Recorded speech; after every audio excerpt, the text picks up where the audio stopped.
नमो नमो गुरुदेव जो साधु स्वरूपी देव आदि अंत गुण काल के जहान निहारु भेव।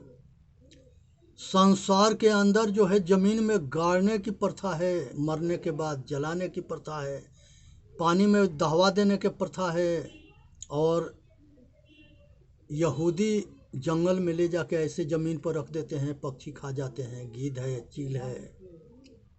इस तरह से हमारी अंतिम संस्कार के विधान है। लेकिन जिसको ज़मीन में गाड़ दिया गया वहाँ समाधि बना दिया गया। वो समाधि के चादर चढ़ाते हैं और उसको धंधा बना दिए। वहाँ पैसा चढ़ावा, मिठाई चढ़ावा, अगरबत्ती धूप दिखावा, दुनिया भर के अड़ंगा खड़ा करके और बिजनेस बना दिए, धंधा बना दिए। एक कुम्हार के एक गधा जो है मर जाता है, वो ईंटा धो के अपना परिवार के पालन पोषण करता था। वो बैठ के रो रहा था गधा के शोक में, गरीब आदमी था। उसके एक विद्वान आदमी मिला, कहा कि क्यों रो रहा है? कहे कि गधा मर गया, यही कमाने के साधन था, हमारे पास पैसा ना है कि गधा खरीदें। कहे कि ये काम करना, चौराहा पर रात में इसके समाधि बना देना, कुछ आदमी के दलाल सेट कर लेना जो सवेरे इस पर आके चढ़ावा चढ़ाना शुरू करे, और वो यह रात में ज़मीन के एक चौराहा पर जा कर के और वहाँ पर साइड में जो है उसके मज़ार बना देता है, और उसी के जो है कुछ आदमी सेट कर लेता है, वो सब चढ़ावा शुरू करते हैं, और वो धंधा इतना जमता है कि वो कुम्हार जो है करोड़पति हो जाता है। ये धंधा इतना तेज चला। उसकी एक गदही के बच्ची थी छोटी, वो अपने चेला को दे दिया।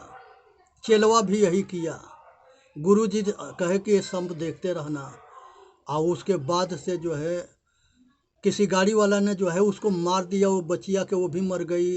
तो चेलवा एगो चौराहा पर जाके उसने भी एक समाधि बना करके अपना गुरु के नकल करके और वो धंधा के जमा दिया। वो दोनों आज भी करोड़पति हैं।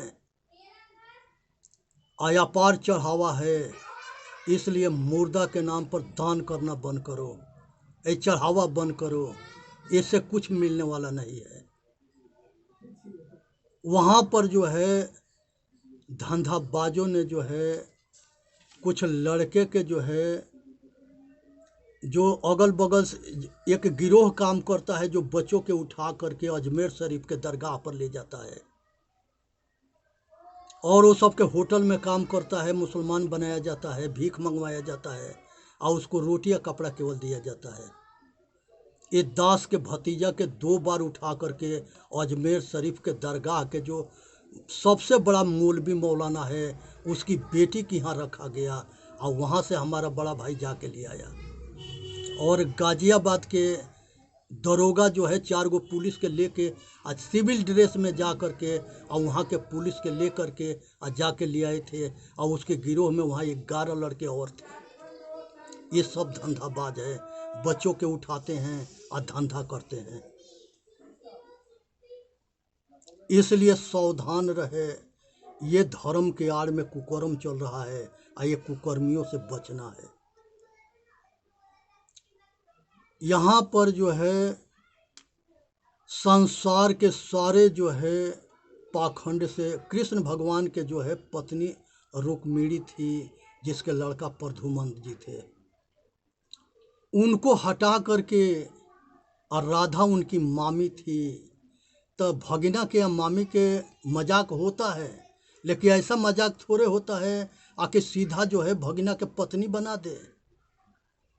पूरा मंदिर में संसार में सब जगह राधा के संगे कृष्ण को जोड़ दिया गया, और जो रुक्मिणी जो है जो उनकी पत्नी थी उनको उस अधिकार से वंचित कर दिया गया। ये घोर अपराध है। आज सगरी संसार में राधे राधे राधे राधे मजा ले रहे हैं। एक सखी संप्रदाय है, वो बच्चा पैदा करता है झूठों के, वो उसके मासिक धर्म होता है, लाल कपड़ा लाल में रंग के लगाते हैं, और वो सखी संप्रदाय है, और उसमें जो है लड़का लड़की दोनों रहते हैं, और उसमें कुकर्म करते हैं, सब मांस खाते हैं, शराब पीते हैं, और एक तरह के बेश्या जैसे वहाँ व्यवहार करते हैं सब, ये सखी संप्रदाय वाले। जो मर्जी करे वही करे, धर्म के आड़ पर, धर्म के आड़ में ये कुकर्मी सब जी रहे हैं। कहते हैं कृष्ण के 16,000 पत्नी थी। कृष्ण चोर थे, लुटेरा थे, गोपिकाओं के संग रंग रंगोलियां मचाते थे, लड़कियों के कपड़ा लेके पेड़ पर चढ़ जाते थे, लंगटे लड़कियों के बुलाते थे।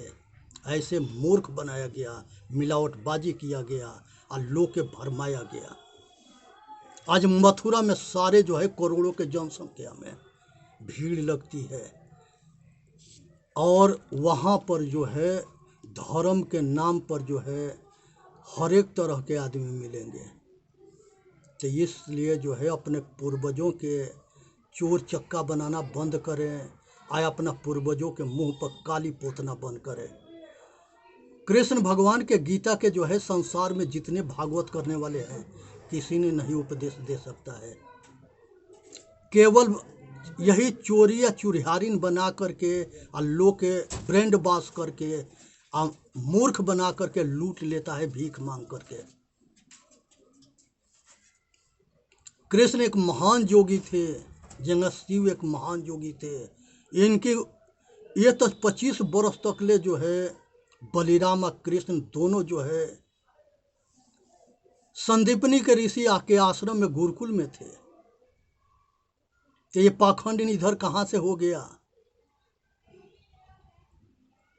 जो जीरो थे वो हीरो बनाए गए, जो हीरो थे वो जीरो बनाए गए। ये सारा पाखंड जो है यहाँ पर मिलावटबाजी किया गया, इसलिए कि देश गुलाम था। इस देश में शिक्षा मंत्री सब जो है मुगल थे और वो सारे जो है इतिहास को खराब किए, धर्म ग्रंथ खराब किए। महाभारत में व्यास के समय में 5,000 श्लोक से बना और उन्हीं के जीते जी उसमें 5,000 और मिला के 10,000 के कह दिया गया, उसका नाम भारत पड़ा। उसमें 90,000 मिलाया गया तब वो महाभारत हुआ।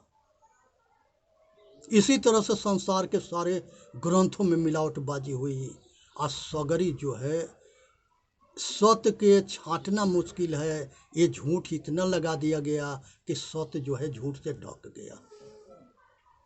आज ज़रूरत है जगने के, समझने के, अपना कल्याण करने के और संसार के जो है भाग्यवादी मत बनो। आज जो है आकाश में देवी देवता मत खोजो, ब्रह्म के मत खोजो। वो ब्रह्म जिसको खोजते हो वो खोजने वाला चेतन आत्मा ब्रह्म है। बाहर कहीं कुछ भी ना मिलेगा, भटकते रहो, अटकते रहो, मरते रहो। इसलिए संसार के अंदर सभी के पाखंड से ऊपर उठ करके अपना कल्याण करो। और संसार के जो है संभाजी महाराज शिवाजी के लड़के थे, औरंगजेब जो था उनको जो है धोखे से दोस्ती के नाम पर बुलवा करके अरेस्ट कराता है और उनके सारे आँख फोड़ता है, जीभ काटता है, शरीर के अंग के काट काट के कुत्ता के गिद्ध और चील को खिलाता है। इस तरह के घटना जो है ये दोस्ती में कुश्ती होता था। ऐसे धोखेबाजन से बच के रहे। वो धोखेबाज पहले भी थे, आज भी हैं, आगे भी रहेंगे। इसलिए जो है ये साधु और चोर के परख करना सीखे, यही मनुष्य के कल्याण। ब्रह्मा जो है भाग्यवादी मत बनो, मनुष्य के कर्म से उसके भाग्य बनता है, चाहे अच्छा बना ले चाहे खराब बना ले। पाखंडवादी मत बनो, किसी के धोखा मत दो, किसी के भटकाओ मत, किसी के अटकाओ मत। सीधा जो है अपना कल्याण करो, दूसरे के कल्याण करो। जातिवाद जो है कोरा झूठा है, कर्म के बंटवारा हुआ था। संसार के अंदर जो पढ़ता था पढ़ाता था वो पंडित होता था, जो शासन करता था अधिकार युक्त पद पर काम करता था वो क्षत्रिय होता था, जो व्यापार करता था वो वैश्य होता था, जो सबके सेवा करता था वो सेवादार होता था, उसको शूद्र कहा गया है। संसार में 24 भगवान के अवतार हुए और वो सभी सेवादार हुए, सभी समाज के सेवा करते रहे, सब ऋषि मुनि करते रहे, ये सब महापुरुष थे। तो इसलिए इस सेवा करने वाला छोटा ना होता है। ये वेद के अंदर, ऋग वेद के अंदर, ये हमारे वैदिक युग में हमारे कर्मों के बंटवारा हुआ था। उसके बाद इसी के शाखा निकले, लोहा के काम करने वाला लोहार हुआ, कपड़ा धोने वाला धोबी हुआ, लकड़ी के काम करने वाला बढ़ई हुआ, बार बनाने वाला बढ़ई हुआ, बार बनाने वाला नाई हुआ, कपड़ा सीने वाला दर्जी हुआ। सैकड़ों जाति में, काम में जो मोटा काम करते थे वो छोटे बन गए, और जो ये सब काम से वंचित रहते थे वो इनके जो है भरमा दिए, भटका दिए। आज के समय में सभी कर्म सभी जाति के लोग कर रहे हैं। कैसे डिवाइड कर सकते हो, बंटवारा कर सकते हो? इसलिए जो है कर्म छोटा ना होता है, परिश्रम करके कमाना खाना ये अच्छे काम है। लूट करके छीन करके खाना ये गलत काम है। बात के समझने के प्रयत्न करो और अपना कल्याण करो। और जाति एक है। शंकर भगवान के समय में 2 जाति थी, वो गुरुकुल में पढ़ाते थे, नर और नारी। अर्धनारीश्वर रूप इसीलिए दिखाया गया। उसके बाद ब्रह्मा के ब्रह्मसूत्र में 3 जाति बताई गई, देवता, राक्षस और मनुष्य। और मनु महाराज जो मनुस्मृति के रचना किए तो उसमें यही 4 वर्ण बनाए, ब्राह्मण, क्षत्रिय, वैश्य और शूद्र। यही सब आगे आज के समय में अनेकों जाति में बट गए। आज इतना टाइटल हो गया कि हर आदमी नहीं पहचान पाएगा कि कौन जो है क्या है। इस बात को समझना है, विचार करना है, अपना कल्याण करना है, आइए सबसे ऊपर उठना है। यहाँ पर अगर बुराई आ जाती है किसी में तो वो बुरा होता है, अच्छाई आ जाती है तो वो अच्छा होता है। और यहाँ पर जो है इंसान बनना एक कठिन काम है।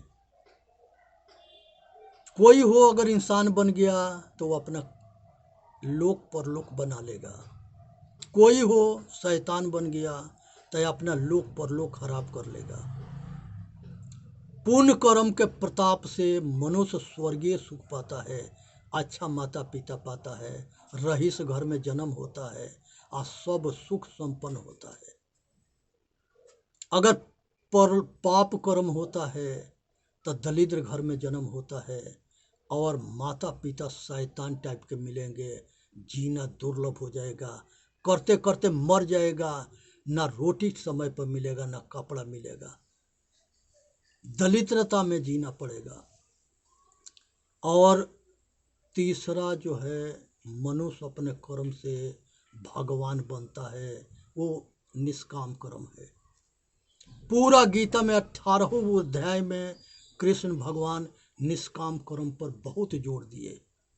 कहते हैं कि हे अर्जुन,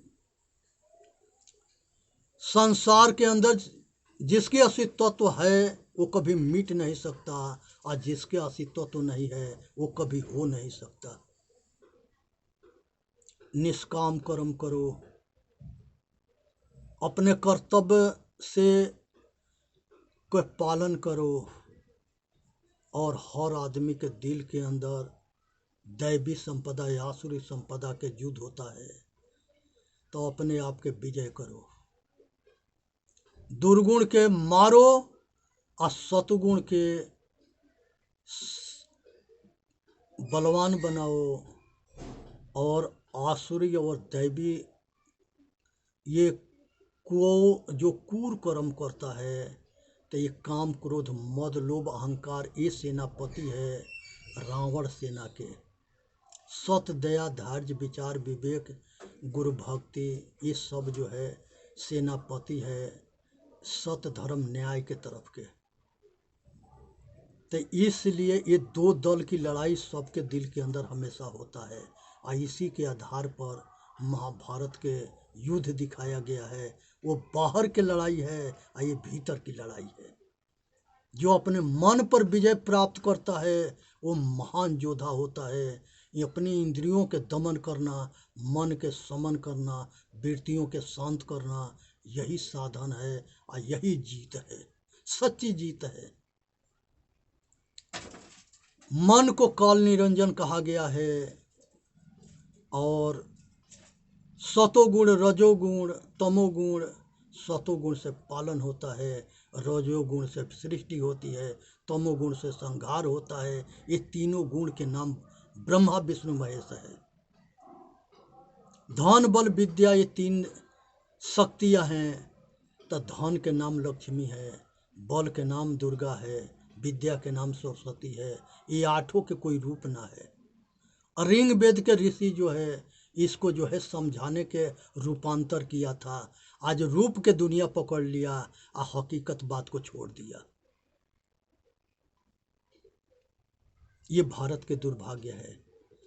ऋषियों के जो है विचार को समझने के प्रयत्न ना किए कि ऋषि किस भाव से और किस मुख्य वाणी से कौन बात कह रहा है। सब धान 22.5 परसेरी के हिसाब से बेचना शुरू किए, उपदेश देना शुरू किए। जिसको चतुर्मुख वाणी के ज्ञान ना है वो क्या किसी चीज के अर्थ करेगा और क्या उपदेश देगा। इसलिए जो है अपरा विद्या और पारा विद्या ये दो तरह के विद्या है। अपरा विद्या प्रकृति के ज्ञान का है, पारा विद्या जो है प्रकृति के ज्ञान है, तत्व ज्ञान है। अपरा विद्या अपना विद्या है, अपने आप के विद्या है, अंतर्मुखता में जाना जाता है। वेद में कहा गया है कि आत्म ब्रह्म, आत्मा ब्रह्म है, पर ज्ञानम ब्रह्म, एक दूसरे के ज्ञान करने वाला ब्रह्म है। तत्वमसि वह तू ही है, अहम ब्रह्मास्मि वह मैं हूँ। 108 उपनिषद इसी बात के कहते हुए आया है। वो उपनिषदें गायब कर दिए। साधारण जनता में उपदेश कहीं बाजार में ना मिलेगा। जितने जो है ब्राह्मण जो है ब्रह्म ज्ञान ब्राह्मण के लड़कों को बताते थे, क्षत्रिय के लड़कों के लड़ने मरने के बताते थे। तो लड़ो मरो रक्षा करो, लेकिन ब्रह्म ज्ञान लेने का अधिकार ना है। आज भी भागवत है, बहुत बड़ा संस्था चलाते हैं। वो संस्था के जितने अधिकारी हुए वो सारे आज भी पंडित होते हैं। तो ये जो है पक्षपात दुनिया के लिए मरा। ये पक्षपात के पीछे दे ये भारत गुलाम हुआ और हजारों बरस के गुलामी झेला।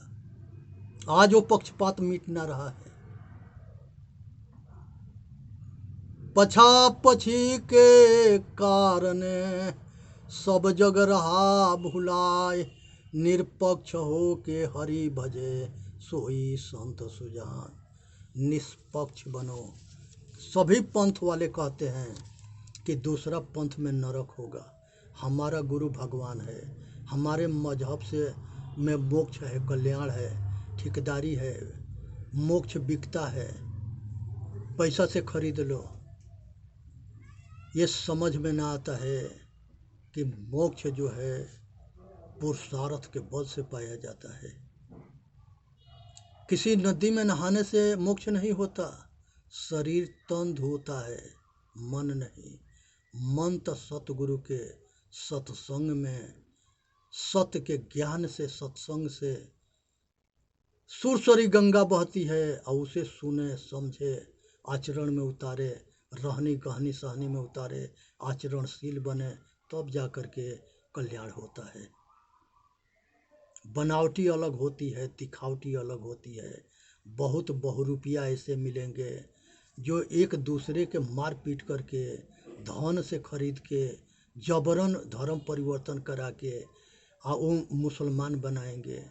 खड़ा कर दिए कि हमारा 58-57 देश है। वो देश क्या करेगा जब तुम्हारा कल्याण ना हुआ। एक राजा औरंगजेब हुआ था, वो अपने बाप के आगरा के लाल किला में बंदी बना करके और समय पर पानी भी ना देता था और खाना भी ना तरसा के मुआता था। अपना बहन थी उसको भी बंदी बनाया था। और उसके बाद से औरंगजेब जो है अपने बेटी से कह रहा है कि बेटी हम लोगों से तो बहुत अच्छे हिंदू है कि हिंदू के मरने के बाद भी वो अपने पूर्वजों के पानी देते हैं। बेटी कहती है कि ये बताओ कि तुमने भी तो हिंदू के धर्म स्थल के तोड़ने में कसर ना छोड़ा, नरसंहार करने में कसर ना छोड़ा। ताजमहल जो है तेजो महल राजा परमाल के था, उसको तुमने जो है उसको समाधि स्थल बना करके और उसको जो है तुमने बेगम के मकबरा बना दिया, जो पहले बुरहानपुर में दफनाई गई उसकी हड्डी लिया करके फिर यहाँ पर भी उसके समाधि बना के कब्जा कर लिया।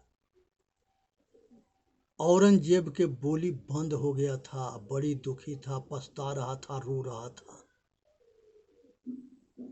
तो ऐसा कोई कर्म मत करो कि भविष्य में रोना पड़े, बंधन में पड़ना पड़े और जिंदगी नरक बन जाए। मनुष्य अपने कर्म से जो है सुखी होता है, कर्म से दुखी होता है। त्रिलोकीनाथ बाबा के कथा में एक श्लोक आता है, सुरपुर नरपुर नागपुर तीनों पुर में छाया है, भजन करो ये भाई के तीनों लोक भुलाया है। सुरपुर, नरपुर और नागपुर। सुरपुर देवताओं के लोग, नागपुर राक्षसन के लोग और मनुष्य के लोग, ये तीनों पुर में छाया है। बाहर छाया होगा वही दिखाई देगा, लेकिन जो मालिक है, जो स्वामी है, जो घट घट में रमने वाला है, उसके कोई रूप ना है, वो देखने में नहीं आता है। किसको खोजते हो पागलो? जिसका कोई रूप ना है वो तुम्हारे अंदर है। अपने आप के जानो, विचार करो, अपना कल्याण करो, भटको न भटकाओ। चेतन जीव दुख मुक्ति चैनल पर आके अपना कल्याण करे। बोले सतगुरुदेव की जय। साहेब बंदगी, साहेब बंदगी, साहेब बंदगी।